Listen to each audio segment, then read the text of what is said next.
Krishna Chaitanya Devam Sri Radha Krishna Padan Saguna Lalita Sri Vishakhavitamscha He Krishna Karuna Sindhu Deenabandhu Jagatpate Gopesha Gopika Kanta Radha Kanta Namaste Tapta Kanchana Gaurange Radhe Vrindavaneshwari Vrishabhanu Sute Devi Pranamami Hari Priye Mancha Kalpatarupayascha Kripa Sindhubhya Cha Patitanam Pavanebhyo Vaishnavebhyo Namo Namaha Jai Shri Krishna Chaitanya Prabhu Nityananda Shri Advaita Gadadhara Srivasadi Gaura Bhakta Vrinda Hare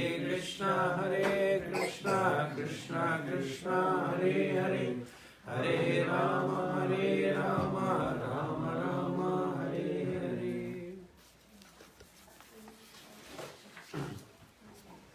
Okay, so does anybody remember what the Chaturshloki Gita is about? Does anybody remember which verse does the Chaturshloki Gita start from? So you know it's 4 verses for Chaturshloki. 8, 9, 10. 10.8, 9, 10, 10, 8, 9, 10 and 11. And it's called the Chaturshloki because in these 4 verses, Krishna gives us the essence of Bhagavad Gita. So Bhagavad Gita gives us Sambandha Gyan, which is a definition of a relationship with Krishna. And these 4 verses summarize Sambandha Gyan. So in 10.8, which is the first verse of the Chaturshloki, Krishna talks about himself. He says, Aham sarvasya prabhuvo matata sarvam pravartate iti matta bhajante ma buddha bhav samangata. So he talks about himself, Aham sarvasya prabhuvo, that I am there everywhere. Aham sarvasya prabhuvo matata sarvam pravartam iti matta bhajante ma. So he says that I am the source of everything, material and spiritual, everything emanates from me. So Prabhupada says that if you apply this definition, you can only arrive to one person.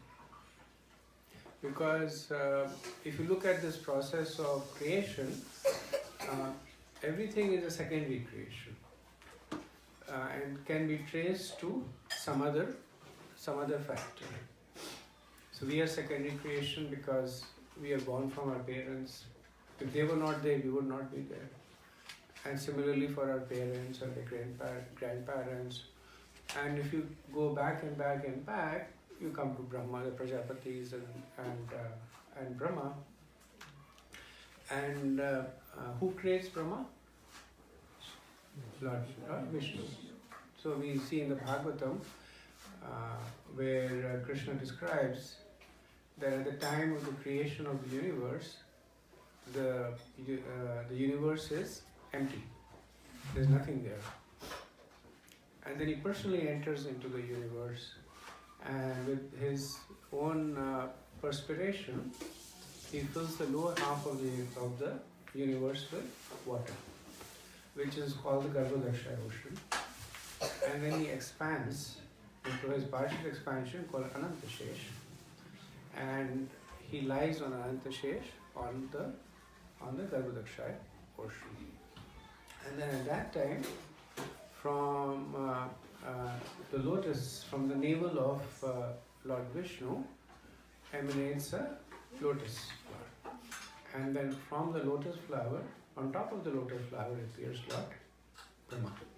So then we know that Lord Brahma is created by Lord Vishnu. And then separately in the first canto, Krishna also explains how Lord Vishnu is an expansion of an expansion of an expansion of Krishna. So he goes through this. He goes through and explains this how Krishna expands into Lord Balram. Lord Balram expands into Chaturvyu, which is the four predominant Lord Vishnu forms, which is Pradyumna, Anirudh, Sankarshan and Vasudev. Then from Sankarshan appears Lord Narayan, and then from Lord Narayan appears the second Chaturvyu, same Balram, Sankarshan, Anirudh and Vasudev. And then from the Sankarshan of the second Chaturvyu appears Garbhodaksha Vishnu, from him appears Garbhodaksha Vishnu, which is the Lord Vishnu that enters into the universe. So we see how Krishna expands and Lord Vishnu appears. So even though Lord Vishnu is transcendental, he is not different from Krishna, but he too appears from Krishna.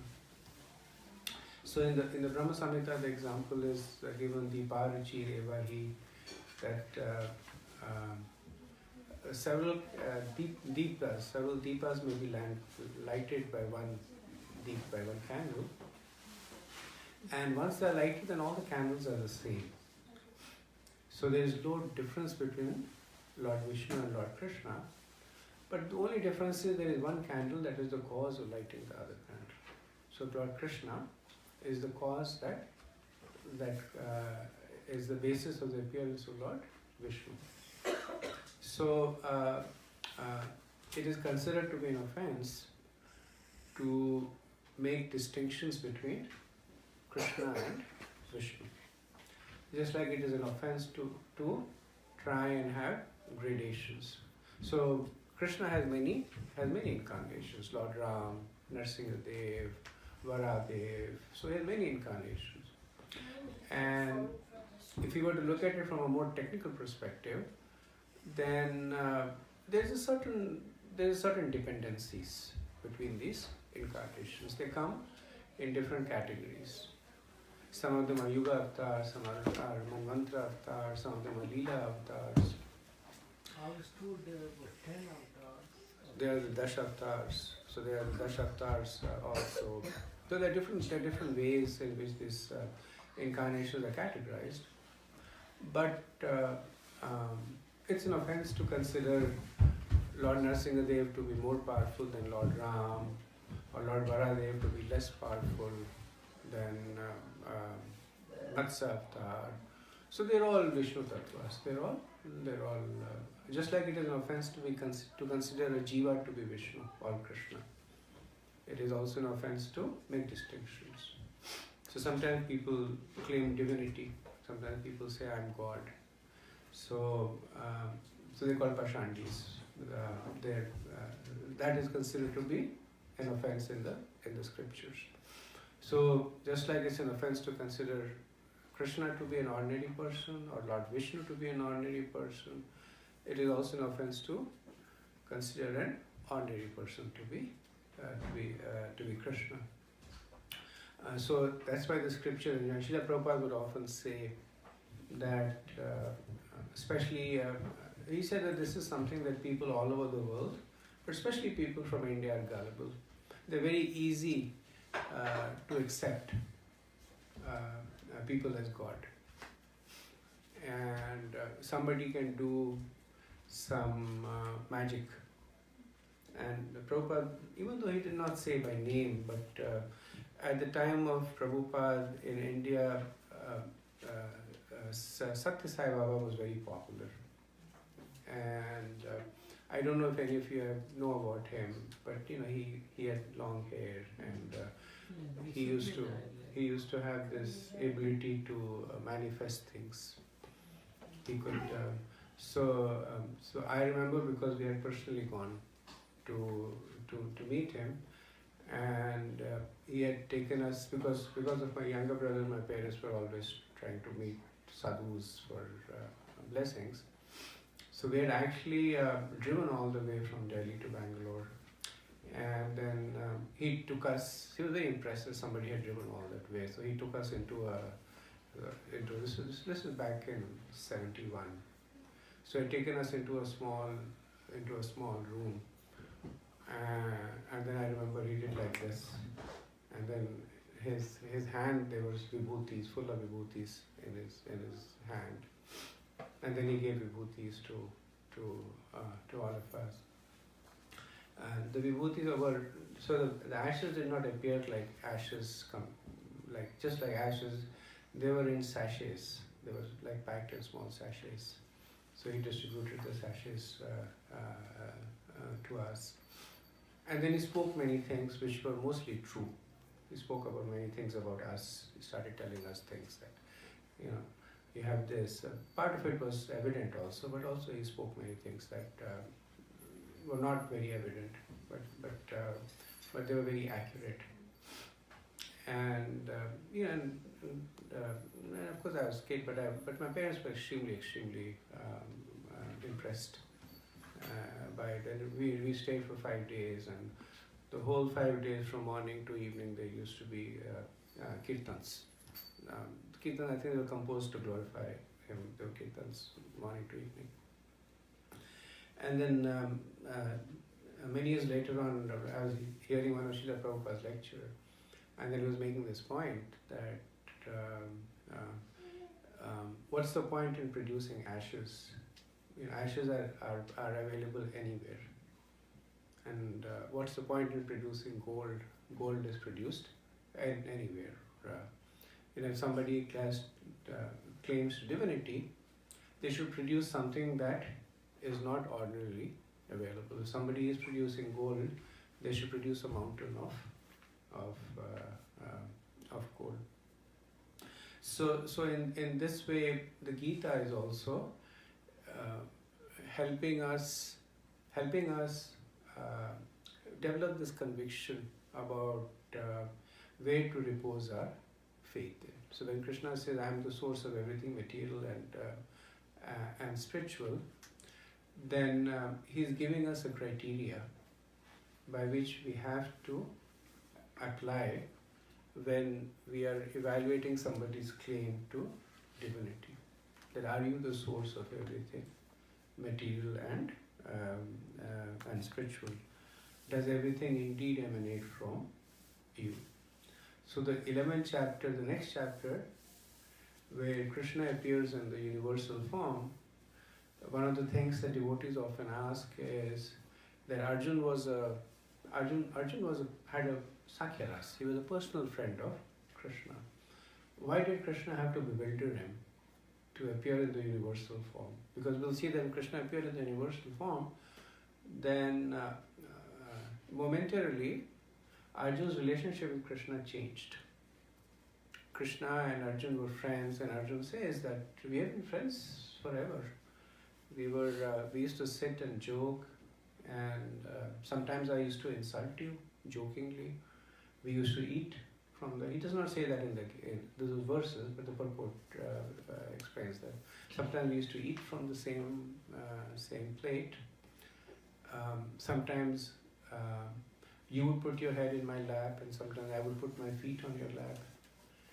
And Arjun would, in a subtle way, he would sometimes insult Krishna, because Arjun actually came from a very powerful tribe, from the Kuru Vansha, which was the predominant Kshatriya Vansha at the time. And Krishna was a Yaduvanshi. Yaduvanshi was a very minor Kshatriya clan, which was actually under the protection of the Kuru Vansha. So even when Krishna was in Dwarka, he was actually considered to be a satellite kingdom. So the model at that time was there was an emperor and there were many kings that ruled their own kingdom. So Krishna, or more specifically Ugrasen, he was the king of Dwarka, but the emperor was Yudhishthir. He was the one that everybody paid homage to. So Arjun would often, if they had arguments, and Arjun found that he was not winning the argument, he would start calling Krishna, "O Yadav, O Vrishni." So he would start calling him by those names that indicated that I'm a Kuru Vamshi, you're a Yadu Vamshi, you're a Vrishni Vamshi. So then Arjuna is mortified that this is what I have been doing. And of course, then Krishna, he again appears in his personal form. But Srila Prabhupada says that Krishna appeared in the universal form for our benefit. That if somebody has claims to be God, then just like Krishna showed his universal form to Arjun to convince him, apparently to convince him. Because after that, what does Arjun say? He says, "Oh Krishna, I accept completely everything that you say.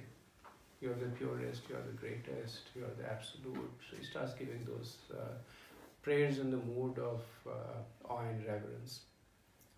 So that is why Krishna appeared. So that if somebody else makes this claim that I am God, then Prabhupada would say, then you should say, that is very good that you're God. Now kindly show me your universal form.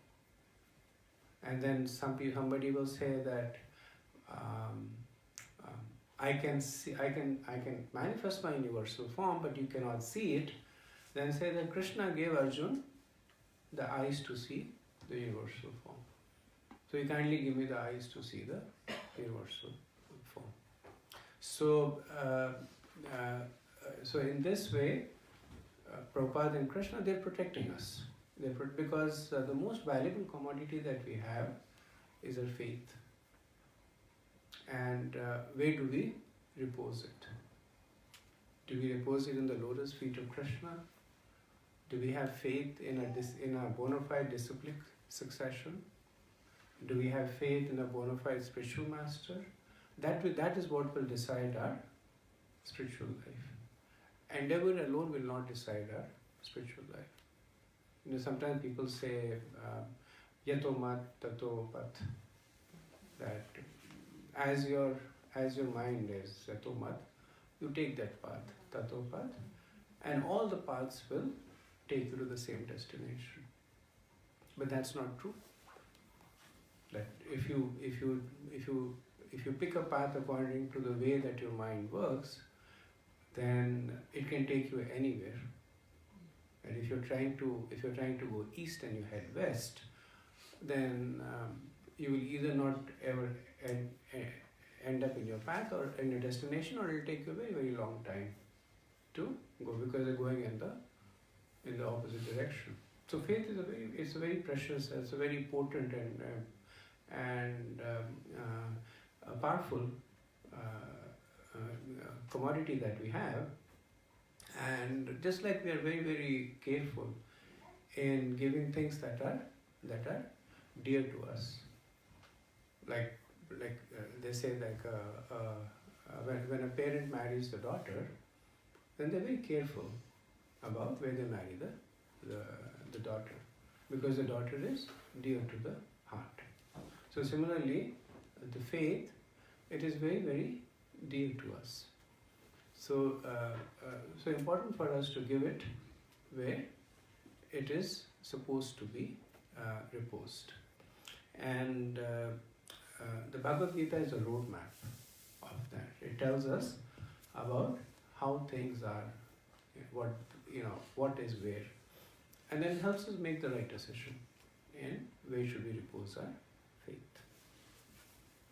Okay. Questions, comments?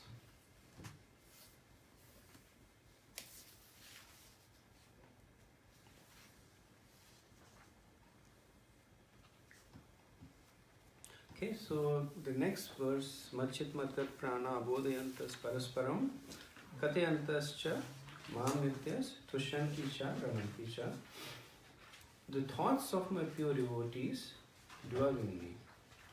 Their lives are fully devoted to my service, and they derive great satisfaction and bliss from always enlightening one another and conversing about me. So, what do you think is this verse about? Who is this verse describing?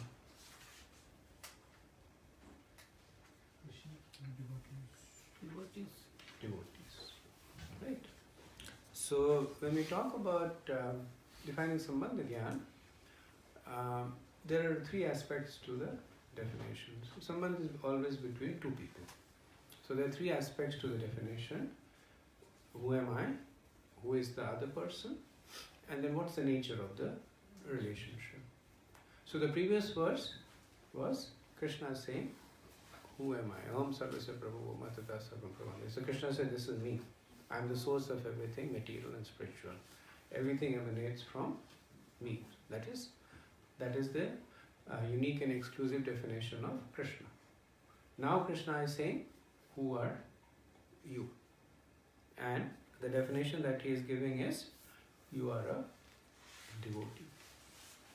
So it's interesting that Krishna had began the Bhagavad Gita with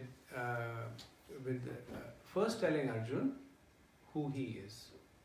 And at that time, he had given Arjun a slightly different answer. So does anybody remember? This is in the second chapter. Does anybody remember what did Krishna tell Arjun who he is? Very right at the beginning. What was the first thing Krishna said? Who is? That you are the soul. So everybody remember the verse?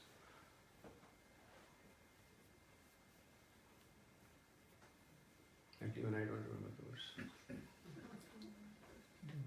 You should remember 2:12, right? Natvevaham jatunasam. Say that.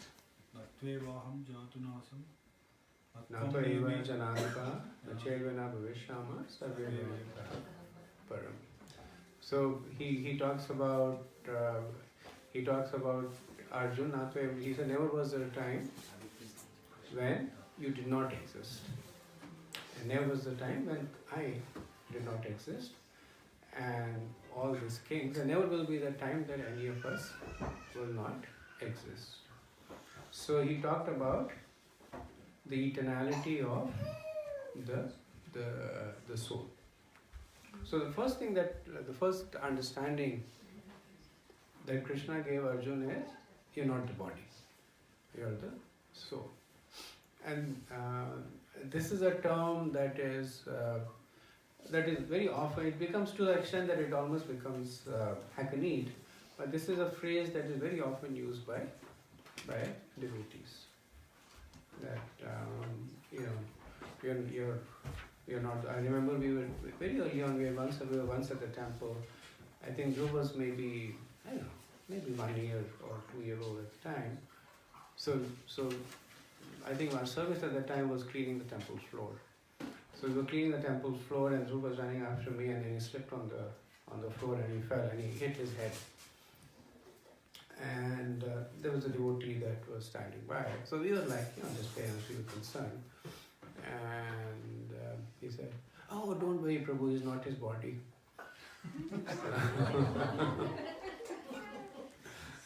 So we often use that. Sometimes for mostly to remind us, but sometimes with different impact. Maharaj shares that once he had come back from India, and he had contracted malaria when he was in India. So first time he had malaria, so his body had very little defenses. So he was in the New York temple, and he was lying on the floor in the temple. And malaria, as you know, it goes through these cycles. So he was in that cycle where his body was lot of fever, shivering really badly, and he had no idea because he had no prior experience with malaria. And there was another devotee who said, let's go for Sankirtan. And I said, I don't think so. I'm really sick. So the other devotee says, so Maharaj was not a sannyasi, he was a brahmachari, right? So the other devotee says, Prabhu, get over this body of yours. Get up and let's go for Sankirtan. So Maharaj sometimes quotes this to say that it's good for us to have the theoretical understanding, but it is better for us to have the practical understanding also. Because yes, of course, it is true that I'm not my body, you're not your body. But then it is also true that we are not at the stage where we have completely realized that. So yes, there are devotees who have reached that stage where they do not but they do not associate with the body at all. Hari Sori Prabhu, he was Srila Prabhupada's servant, personal servant, and he shares that one day morning he went to Prabhupada's room and did whatever chores that he was doing, and then he said, okay Prabhupada, I'll take leave. And Prabhupada said, just wait a minute. And then he said, Prabhupada reached inside his mouth and he pulled out his tooth and he said, throw this away. So he took the tooth. He was shocked to say anything. He took the tooth out, and then he was shocked to see that. So the tooth is like a little bit outside, but it's a lot inside the gum. And he was shocked to see that the part of the tooth inside the gum, it was like really it had decayed. It was in bad shape. Prabhupada was at that time 80 plus years old. So the point that he was making was this was obviously something that would cause anybody a lot of discomfort and pain. And Prabhupada was pretty casual about it. He just pulled out the tooth, he said, go and throw it. And as far as I know, Hari Sori Prabhu did not throw it. I think he kept it and lost it or something like that. But he was very careful. Everything Prabhupada gave him, he preserved. He preserved it. And once he stole Prabhupada's slippers. Prabhupada had old slippers, and either he stole it or he writes about a devotee in Mayapur. People were always stealing things of Prabhupada just as to keep them as memoirs. So I don't remember whether it was him, but it was like Prabhupada had really an old pair of slippers. So whoever it was, whether him or another devotee, got a new pair of slippers, and then at night they secretly came in and they took the old pair of slippers, they put the new pair, and then they took the old pair along with them. And Prabhupada came next day, he took the old pair, he didn't notice, he took the new pair and went around. And then when the devotee came across, then Prabhupada looked at him and said, it was not a good idea to play tricks on your spiritual master. So Prabhupada, even though apparently not, but he was always fully aware of things that were going on. So back to this verse. So Krishna in this, he's basically giving a single term definition of jivas. So he's not saying that you're a soul, because Arjuna is already past that point. The fact that he's asking this question, this conversation is happening, he's already past that point that I'm the body. So once you realize the soul, then the question is, what's the relationship of the soul with the Supreme? And Krishna is this relationship that thoughts of my pure devotees dwell in me. Their lives are fully devoted to me, and they derive great satisfaction and bliss from always enlightening one another. So he makes this point that the essential quality of the soul is its devotion to Krishna. In Chaitanya Charitamrita there is this phrase that is very popular, Jivere Swarupoe Krishna Nityadas. So Roop is form, Swarup means original form. So Jivere Swarupoe, that the original form of the Jiva is Krishna Nityadas, the eternal servant of Krishna. And the same point is made over here. The other point that is made here is that they derive great satisfaction in enlightening one another about me. So this process of devotion is not singular. It is communal. It is social. So Krishna is debunking this notion that one is living, even if one understands that one has a relationship to Krishna, but tries to manifest that in isolation. So who does that? What are the class of devotees who follow that path? Isolation. The Bhajana. No, so these are the yogis, right? So what is the mood of the yogis? That when they want to make advancements, they will leave their family, they will leave the society, they will leave the association of other devotees. Chapter 6 Krishna describes, right? He says you should go to a quite isolated place, there alone. You should select a place that is secluded. So the whole mode is that of successive levels of isolation. So they're trying to basically establish a relationship without the inclusion of other devotees. Now it's transcendental, so it's more advanced than one who is materially situated, but it is still partial. Because if you're alone, then how can you derive great satisfaction and bliss from enlightening one another? So there is no one another. There is just you. So essential part of Sambandha Gyan is also the relationship of the devotees with other devotees. Krishna is never alone. So even when we say Krishna, the word Krishna includes Krishna, the Supreme Personality of Godhead, Srimati Radharani, his eternal consort, and all the devotees who are trying to serve Krishna. So that's all included in the word Krishna. So when we say Hare Krishna, so when we chant the mantra Hare Krishna, so we are saying Srimati Radharani, give us the opportunity to worship Krishna. But when we say give us the opportunity to worship Krishna, we are saying Krishna in the term that is explained in this verse.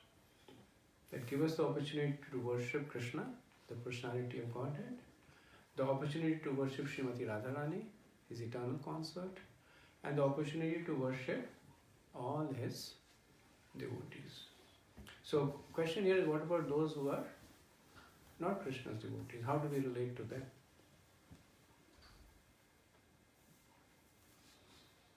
Any thoughts? So it's a practical, for practicing devotees, it's a practical meditation. That as we advance through spirituality, we understand a little bit more about Sambandha Gyan. Then this question starts coming that there is Krishna. So first understanding is God is Krishna. And then by mercy of Guru and devotees, you get that understanding that God is Krishna. More deeper understanding is that Krishna means Krishna and his devotees. And then maybe you get that understanding. And then you start practicing that. So what about those who are not devotees of Krishna? Every living entity is our part and parcel of Krishna. So we should take in the way that they are also, if we are also part and parcel and they are also part and parcel. So we say our relationship like brotherhood also. Okay, very good. Any other thoughts? So about these three levels, The what? I was just saying the three levels of devotees like Uttamadhikari, Madhyamadhikari and Kanishtadhikari. So Kanishtadhikari is at the level that Krishna is God. And then Madhyamadhikari basically go to the next level, that devotees and Krishna. Mm-hmm. And then Uttamadhikari is everyone as devotees. Mm-hmm. As part of, part and parcel of Krishna, so they are all devotees. So they see them not from a material point of view, but the soul within, which is always a part of Lord Krishna. Right. Thank you. Other thoughts? Vishnu? Yeah, Prabhuji, is it like then that Krishna is there at any point in time for everyone, but those who are not his devotees yet, it's like a one-way relationship wherein it will nurture in time to come, but it has not ripened yet. So for some it's there, for others it's Krishna is there, but the other person is not there. It's like a So you're saying that's how we understand that everybody has a relationship with Krishna. In some case it is nurtured and manifested, in some case it is not. But essentially everybody is And in future, that will also. Everybody is, in a sense, a devotee in waiting. Potential devotee. Yeah, yeah,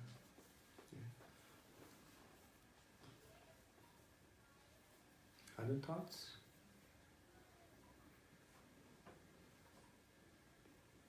So thank you. This is actually so this is actually one of the points that's discussed a lot in terms of Vaishnava Sadachar. That when people become devotees, then how to deal with those who.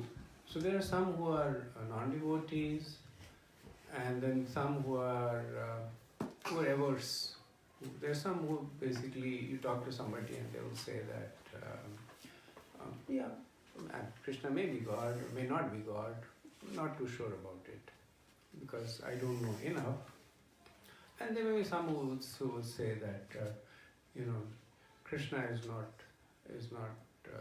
I know for sure Krishna is not God because somebody else is God or because nobody is God. So we deal with them as such Prabhu is saying, as per our adhikar.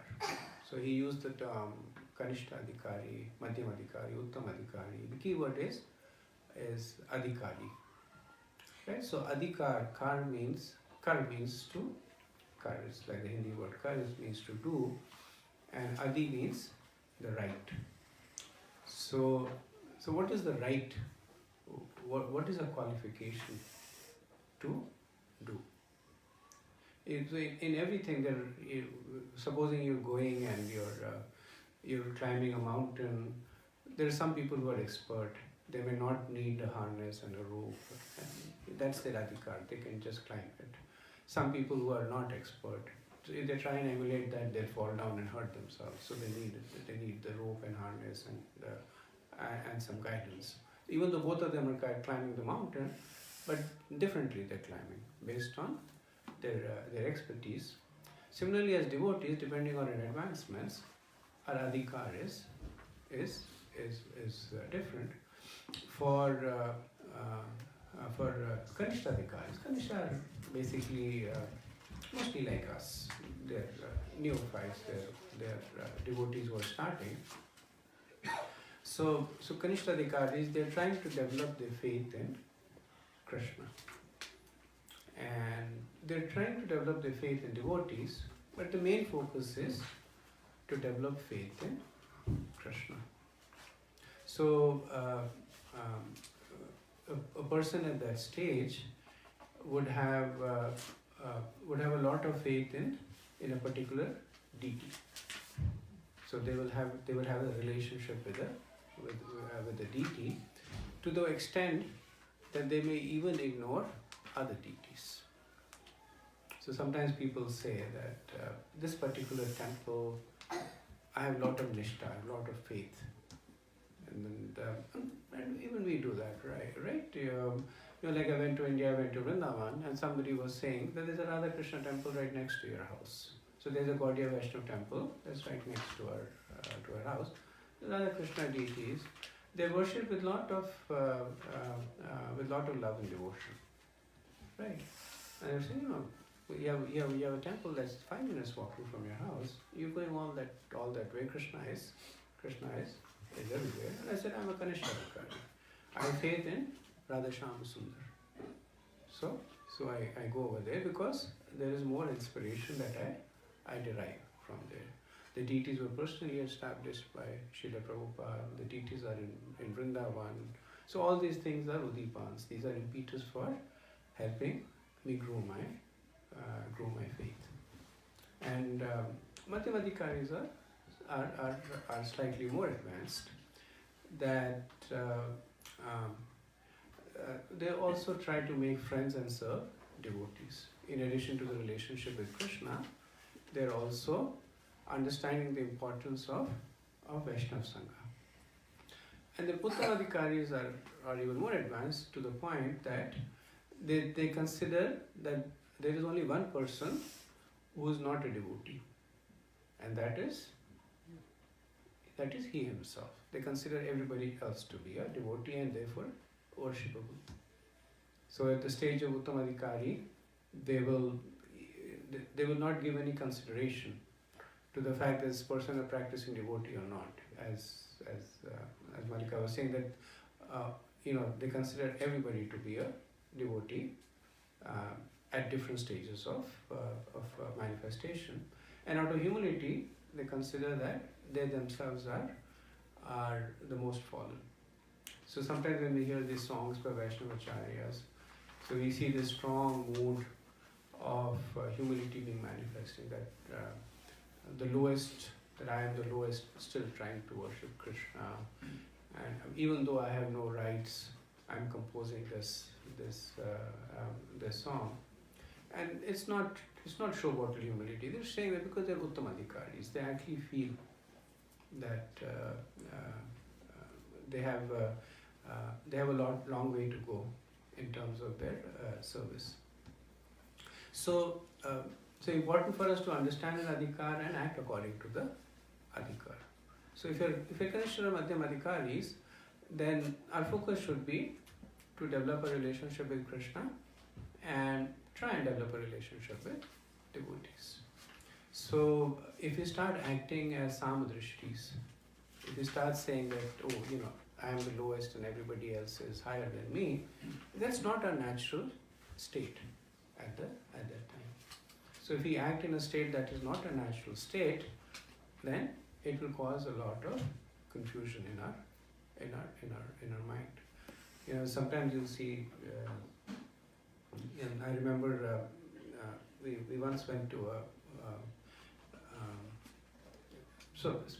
few years ago, I can say we once went to New Vrindavan, and there was this prasadam line, and there was a devotee in the line, and he said, "Oh Prabhu, you have come from DC, very nice, let me serve you," and very, very encouraging. So then I cut in front of him in the prasadam line, and then he said, "You get back behind me, I've been standing here for such a long time." So of course, I was, I took everything he said seriously. I said, "Oh, very nice, let me serve you." So I cut in front of him in the line. So I was of course a very, very new devotee, but so was he. I mean, he was obviously more advanced than I was, but so was he, because while he was stating things at a certain level, but it was obviously a challenge for him to practice it. So that's why the acharyas, they give us this understanding of adhikars, not to judge others, but basically to properly situate ourselves. Okay. Any questions, comments?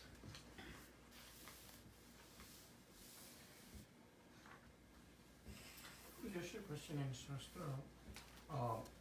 This adhikar and all these talks about neutral and positive gunas. What about the negative, which against the devotees or against Krishna?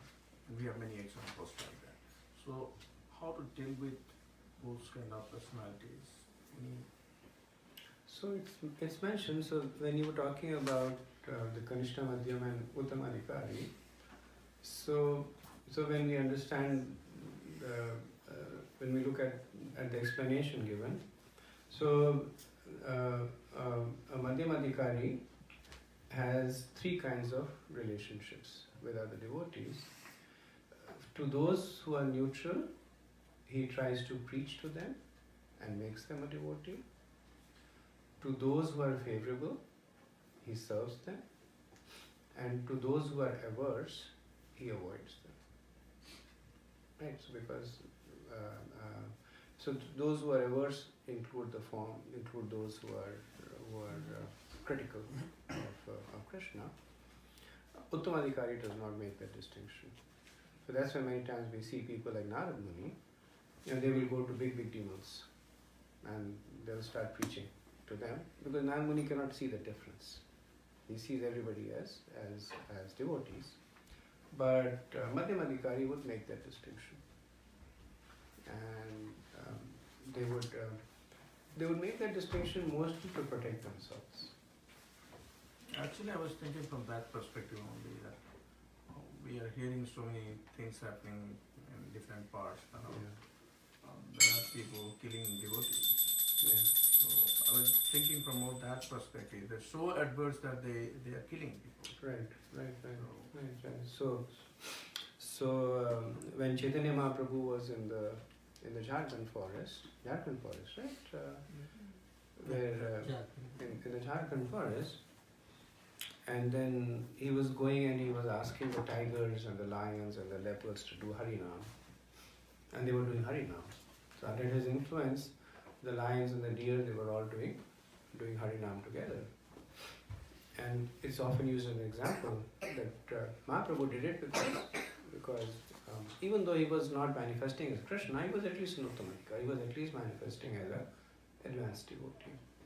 Right? But if somebody else tries to emulate Mahaprabhu and then goes to the forest, the tiger will probably eat them or kill them. So similarly, if we go into very adverse circumstances, if that level of purification is not commensurate, then it will destroy our bhakti, because it will be bitter. It will be bitter us. If we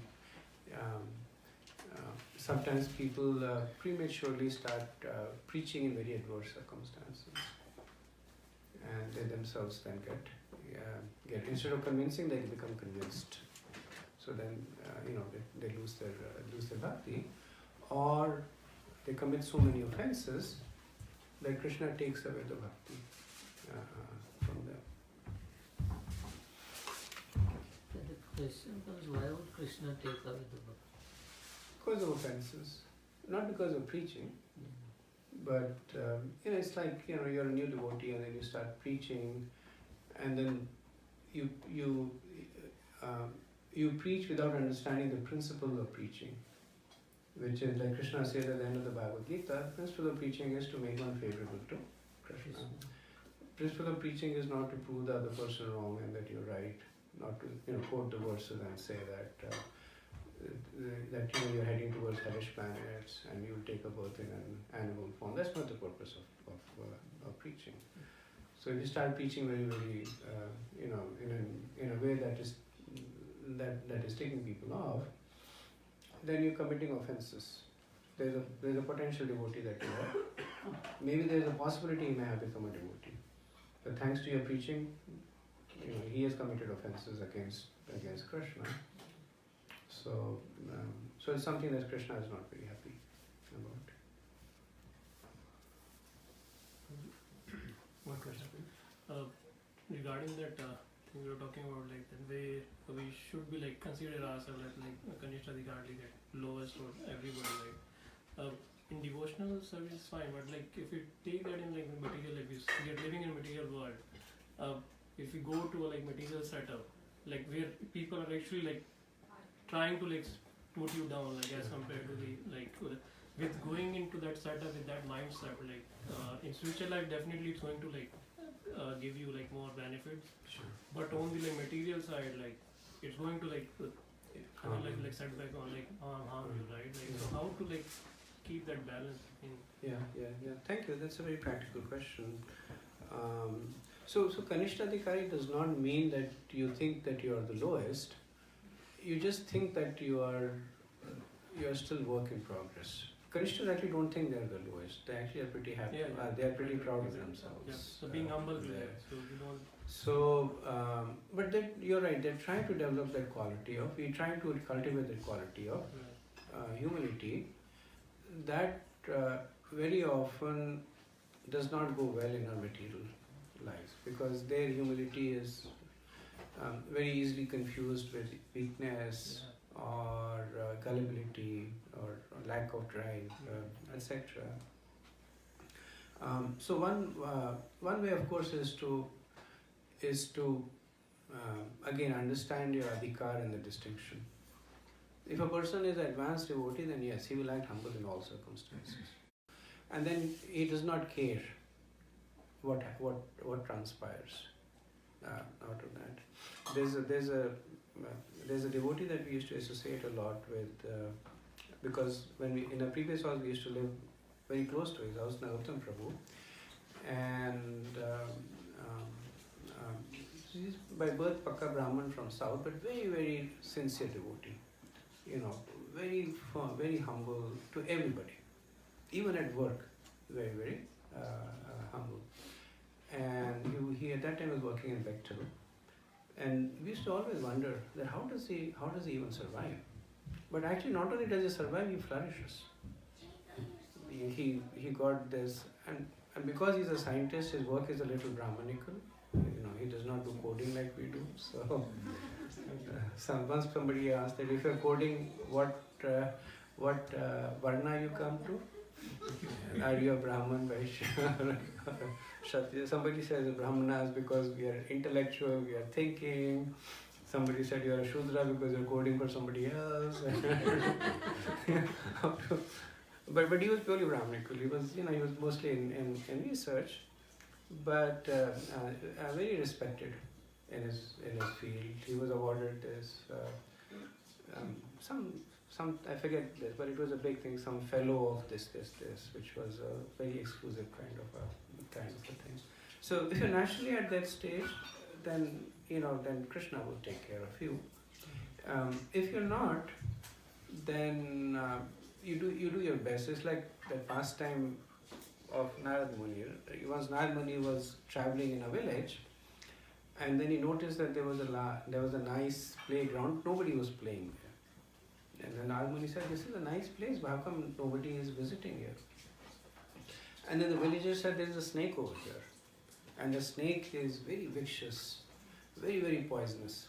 Anybody who comes, that snake will chase that person away." So then Narad Muni is Narad Muni, so he went to the snake and he said, "You should not do this. Don't just try and bite people." And he preached to him about Krishna. The snake was very much influenced by Narad Muni's talks. So then Narad Muni went away, went his own ways, and some years later on he came by and he remembered, "Oh, there's my friend the snake who lives in the tree over here." So he went to the tree and he started calling the snake. And then he heard a really weak voice, and he turned, and then he saw the snake come out trying to give obeisances to Narad Muni, and he was shocked. The snake was a big and healthy snake when he had earlier seen him. And now that snake was all beaten up. There were wounds on the snake's body, and it had all kind of blood oozing out. And Narad Muni was shocked. He said, "What happened to you?" And he said that after you instructed me, I became very humble. So all these kids from the village, they come and beat me up on a daily basis. So the Narad Muni said that you don't bite them, but you show your fangs to them. So that instruction is generally used as a metaphor for how devotees conduct themselves. So we don't carry envy in our heart, but we still protect ourselves. Right? So sometimes when people are very materialistic, they carry real envy in their heart. That, may this bad thing happen to this person, or who is this person now? May this happen to that, may that happen to that. And devotee tries to distance himself from that conception, but still show the fangs. Still protect, the devotees will protect themselves in material circumstances. They will still, at least, even though their heart may not be there, they will still protect their position, they will still protect where they stand there, with the understanding that this is our adhikar right now. Yeah, that helps? Yep, thank you. Okay. I look at it this way, Okay. like humility, like Prabhu Vikas was saying, it may in a short time may not show that the person is, is smart, but in the long run he'll find out, because everyone is equally smart, equal brain, The guy who's a materialistic, he'll find out in the long run. In the short run, he may not know it, but in the long run. That's a good point. So you're saying that even without, even without trying to like explicitly market it, the qualities will get recognized by their own. You don't have to endeavor for it separately. I'm sure that guy you just talked about in Bechtel, he got recognized the same way. In the short run it may not be, but in the long run. Yes, I agree with you. Yeah. Thank you. And then Malika. I had 2 points. One is adhikar. It's a sense of entitlement. So somehow when you say kanishta adhikar, that means that we as human beings, we take so much for granted everything that we have. Water, we waste everything. I mean, I'm not saying that we are, but we're not very conscious about it. So in some ways, I think when they're saying having that kanishta adhikar is not having a sense of entitlement that I can waste this water, I can, the air is there, I can pollute it the way I want it. All this natural resources or whatever God is giving us, we're kind of misusing it because we think we're entitled. So maybe that sense of entitlement should not be there, and maybe that is what it's translating to, I think. And the other thing was that it's, is it somehow a sense of detachment when you're practicing some kind of detachment which makes you not feel like you are this great person or whatever you are, but you're still continuing to do what you're doing. So it somehow translates to, that's a question for you. Is it somehow translating to being detached? So you're right on both the points. The first point you mentioned was that getting a so adhikar includes both, includes the understanding of what you're entitled to and what you're not entitled to. So part of the process of becoming a devotee is understanding both these. So you understand from the beginning. What we understand is that we are entitled to have a relationship with Krishna, right? It's our birthright, not birth in this body, but birth as a soul. It is a birthright to have a relationship with Krishna, and nobody can take that. Even Krishna cannot take that. That is our adhikar. As a conditioned soul, it also helps us understand what is not our adhikar. Right?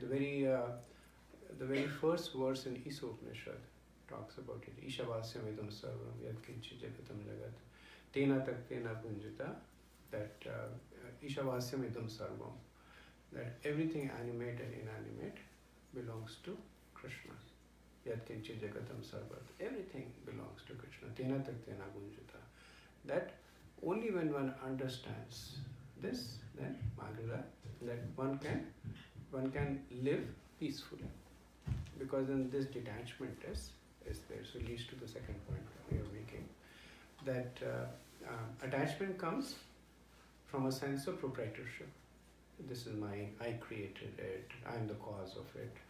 Detachment comes when you recognize the real proprietor of it. So automatically detachment will manifest it. Now, having said that, detachment is considered to be a preliminary stage of bhakti.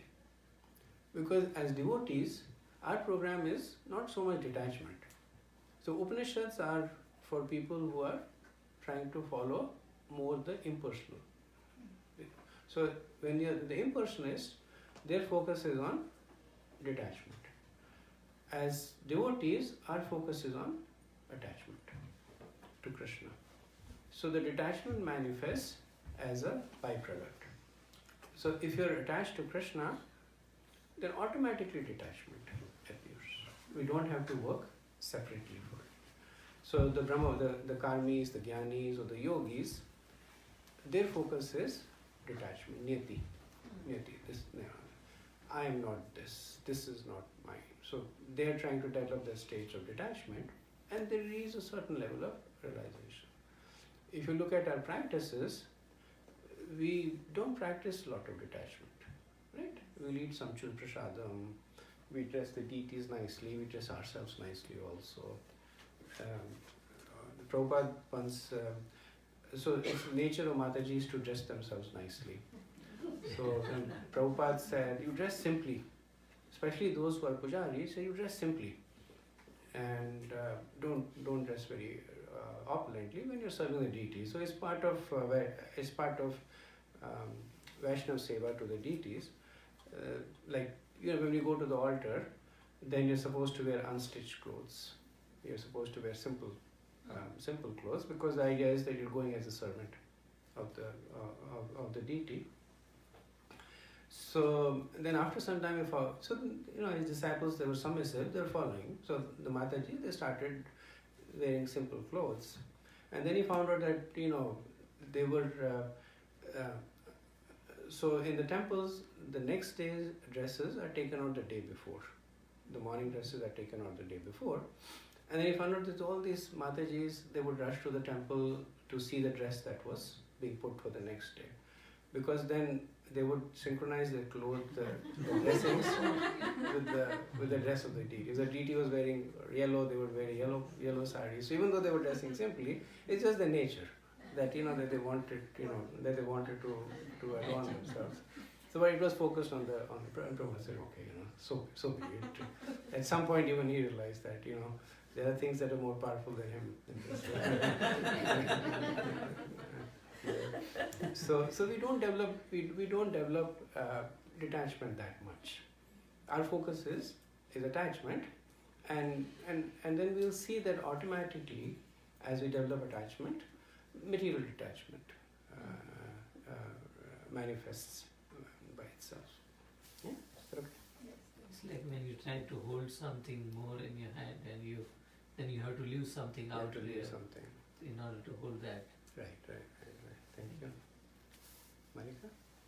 Prabhuji, on a few points that you made, I have a question, which is, so there are different professions, and some of them the value system may not be aligned to what a devotee would do.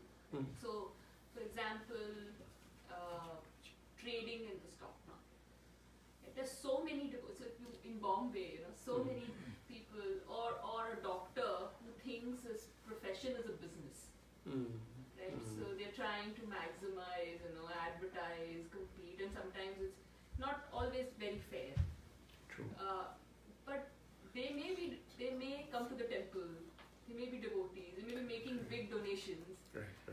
So, or if you are an employee working for a company that has those values, so then how do you protect yourself, and how are those people also devotees? But the value system is not aligned. So when I used to work for an investment bank, I went to an astrologer who was an ex-banker, a very, very devoted, very, very strong devotee, very nice values. And he told me, then I moved to IMF, and I wanted to go back to an investment bank because I really enjoyed the energy and all that. And so he told me, no, but you understand the value system. Your value system doesn't align with the value of the company. So you are better off staying in an organization that's doing, better for the world, or is not as money-minded. Correct. So the objectives are not. Yeah, it's so not like Accenture.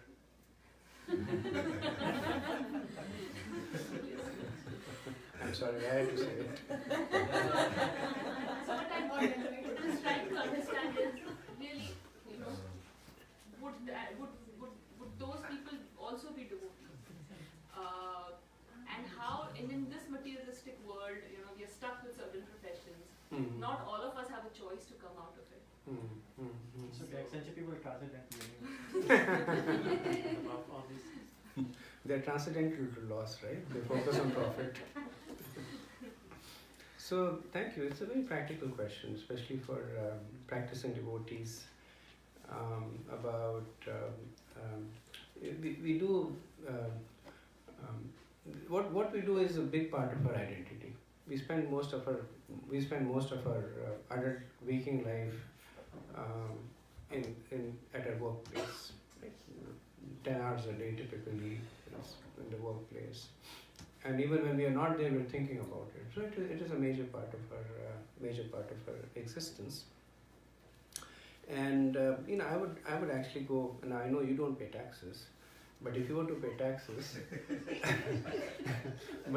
if you were to pay taxes, then you do know that the U.S. government, it subsidizes the slaughterhouses. So your tax money is going to kill cows, whether you like it or not. What do?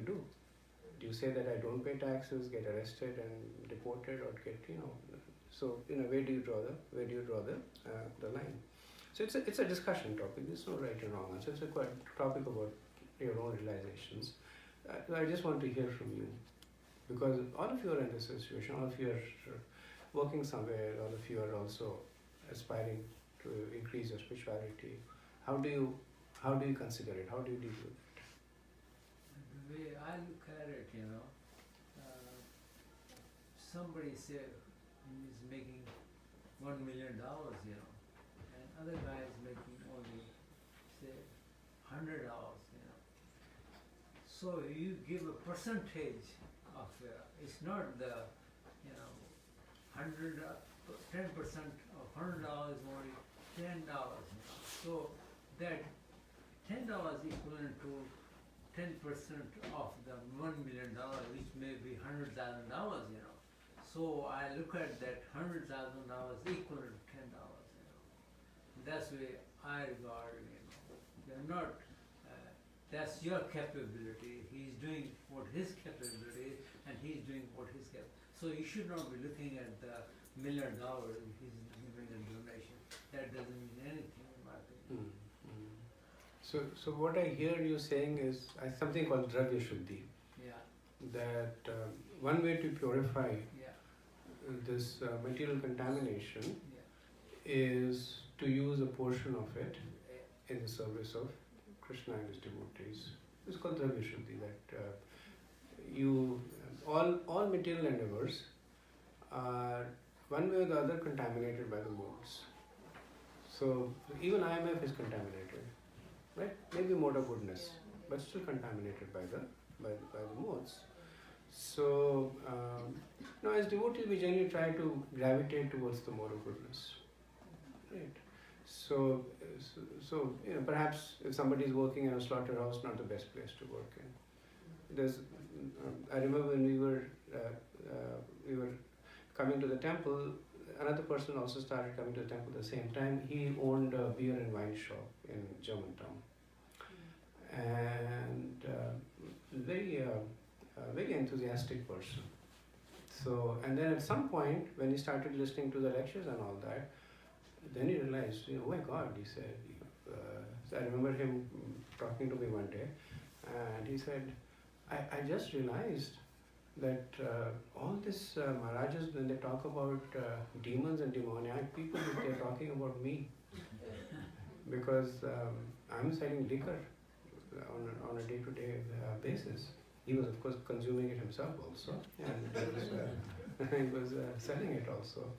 So, and then he went through this long period of, that was his livelihood. He had a family. He was supporting his family. He was pretty opulent, but that was his livelihood.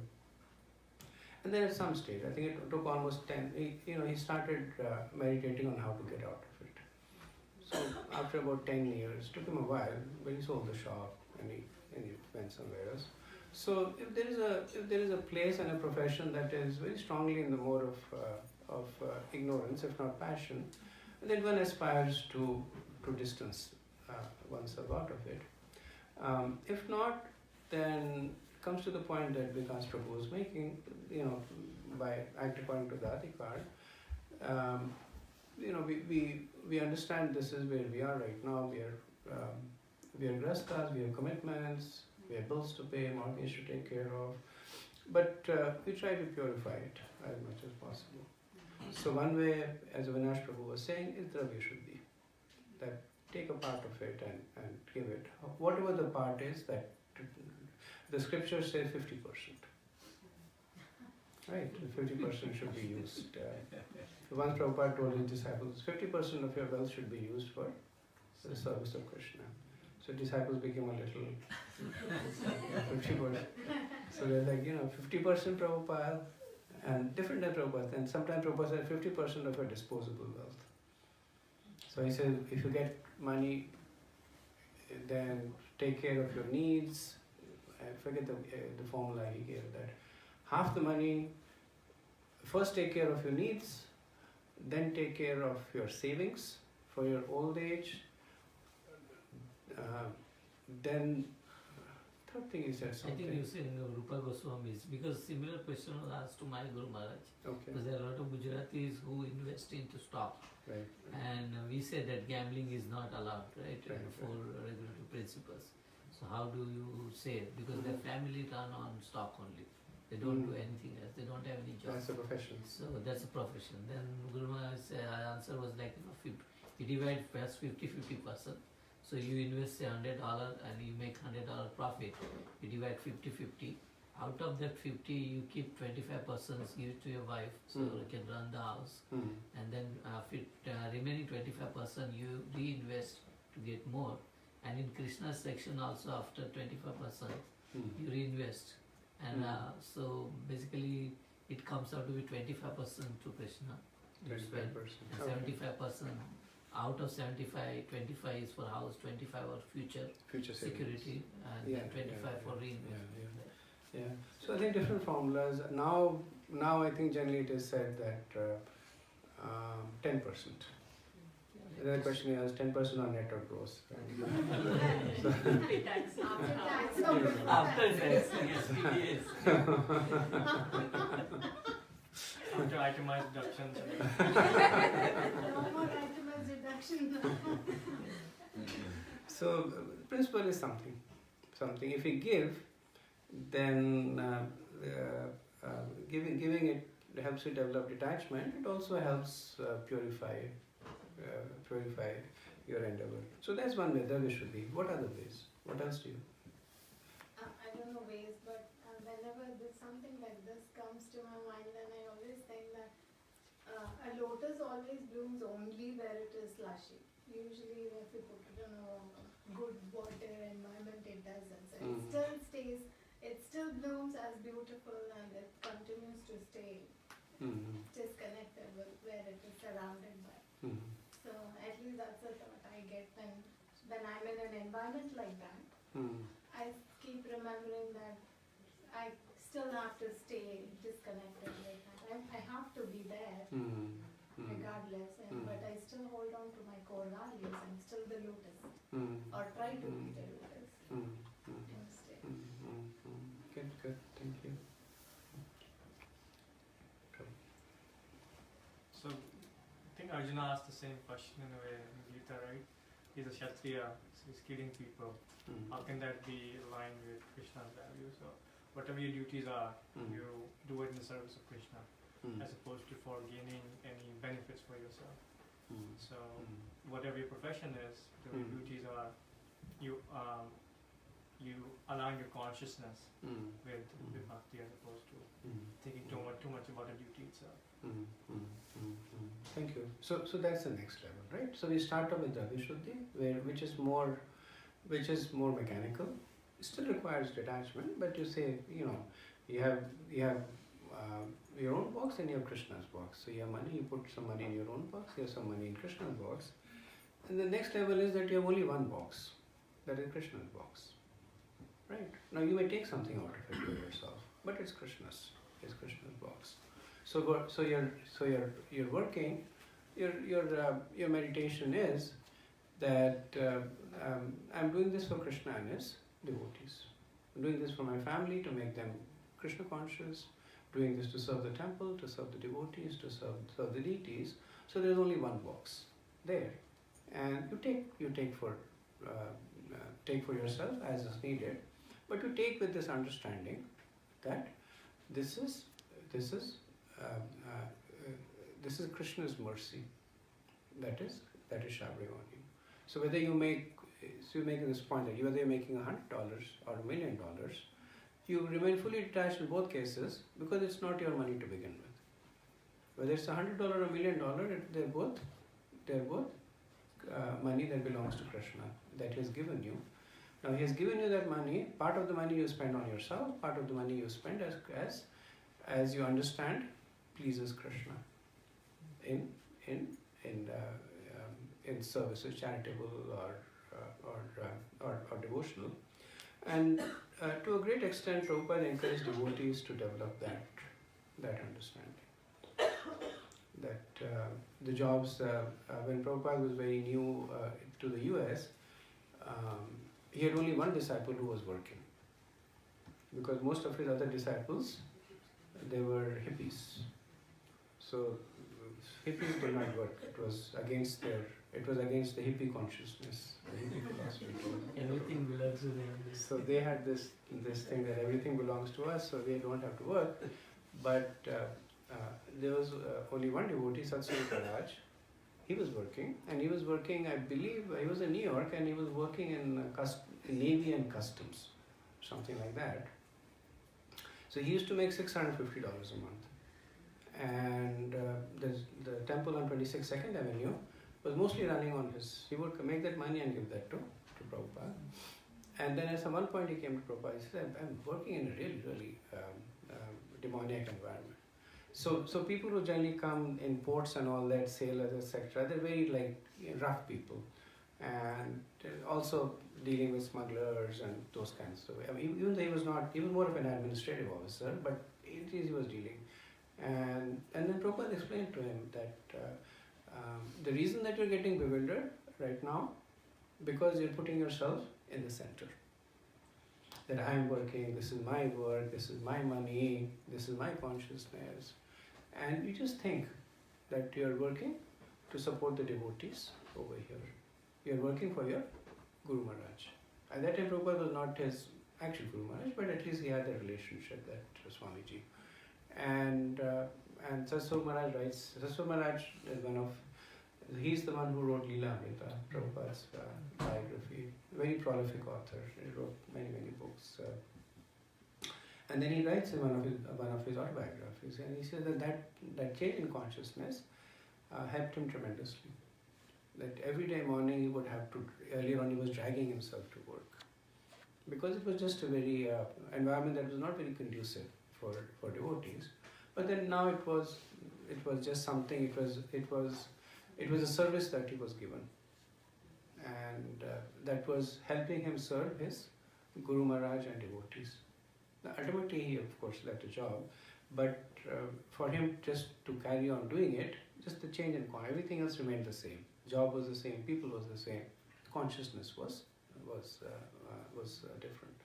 So as we mature in our service, then in a service to Krishna, then it helps us to cultivate this understanding that everything, not just the job, but our family,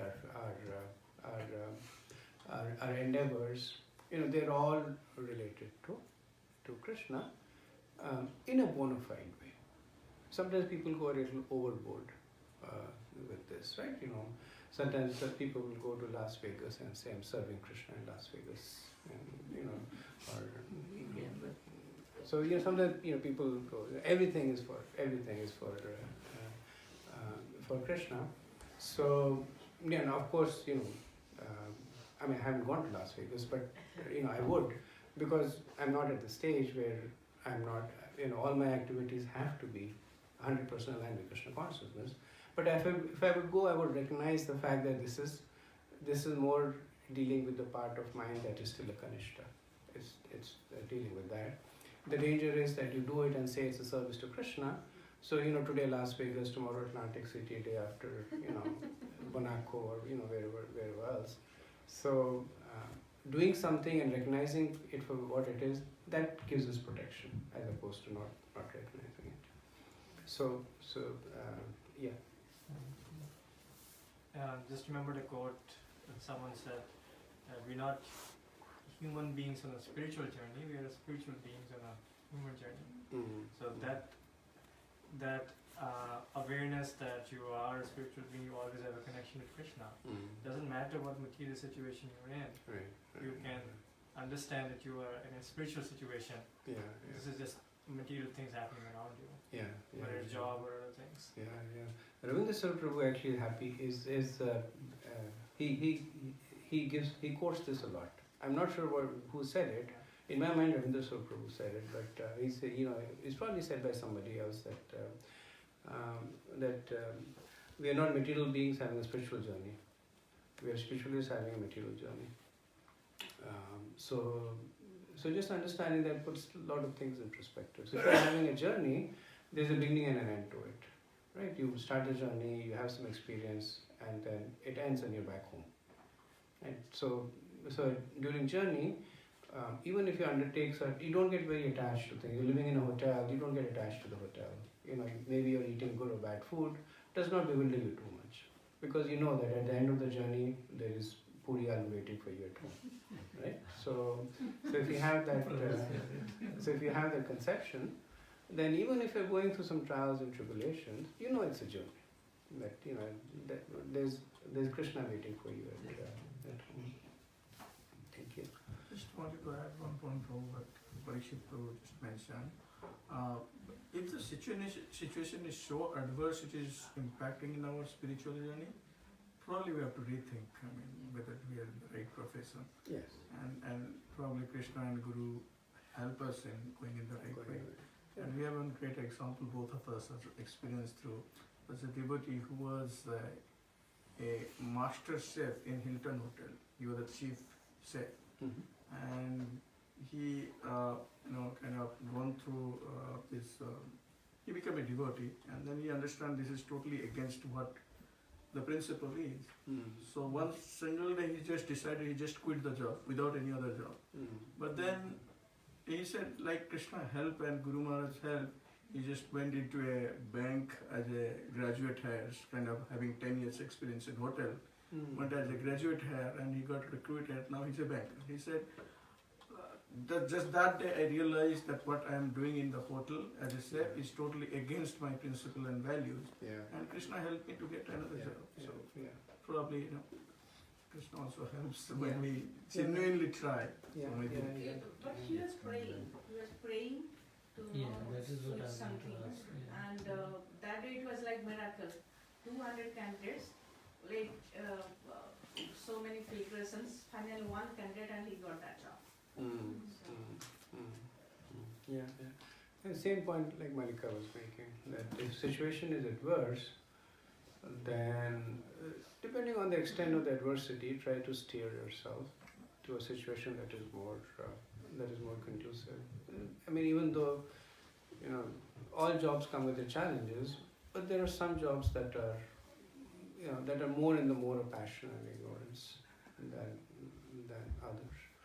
So they're probably not the most suitable jobs for devotees. The extreme example is, so he was cooking. Probably challenge was that he was He has to cooking. cut and all those Cooking things. meat, right? So that's more extreme So- example. You have to deal with this, or you're working in a slaughterhouse, you're killing animals, or some other kind of job.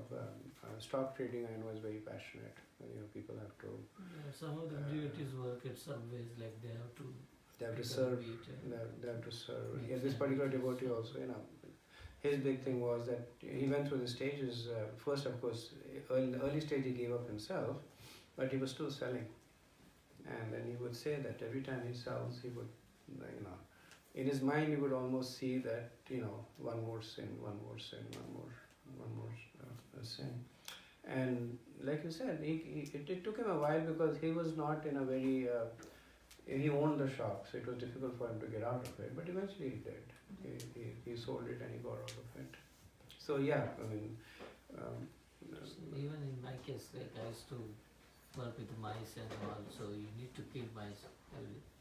So, but somehow mercy of Krishna, like I shifted the whole job and Correct. went into a lab, so I don't have to deal with any animals. Yeah. How many mice did you kill? Maybe 3,000-4,000. 3,000? In like I worked 10-15 years in science.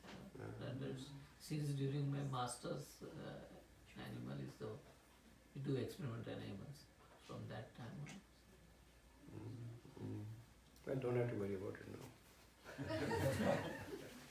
Gone. Done.